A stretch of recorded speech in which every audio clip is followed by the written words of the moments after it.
enfants en situation de handicap vont-ils pouvoir accéder à l'école sans problème? Eh bien pour l'heure, 2 places supplémentaires ont été promises dans les classes spécialisées. Le collectif citoyen handicap et la CGTR Éducation ont été reçus au rectorat pour alerter l'académie sur les difficultés liées à la scolarité des enfants en situation de handicap. Parmi les membres de la délégation, le père de Noé, un petit garçon de 12 ans actuellement scolarisé. Ce dernier pointe du doigt la lenteur des commissions qui décident du sort des enfants, notamment pour la transition entre l'école primaire et le collège, et le manque de place. Son fils s'est fait refuser l'entrée dans une classe spécialisée. Écoutez Thierry Daudiger.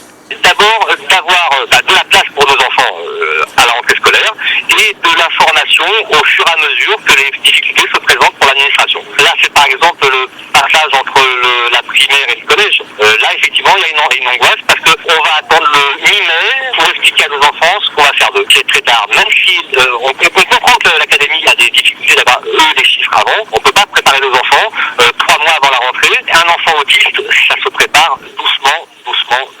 Il faut du temps. Alors si en plus, dans cette commission, ça s'avérait négatif, qu'il n'aurait pas de place, comment on pourrait expliquer ça à notre enfant? Je serais incapable de dire ça à mon enfant. La place dont on te parle depuis 2 ans au collège, là tu ne l'as pas parce que les adultes n'ont pas assuré. Et voilà, donc le recteur de la Réunion, Thierry Terré, a promis une augmentation du nombre de places. Elles passeront de 10 à 12 dans les classes spécialisées existantes.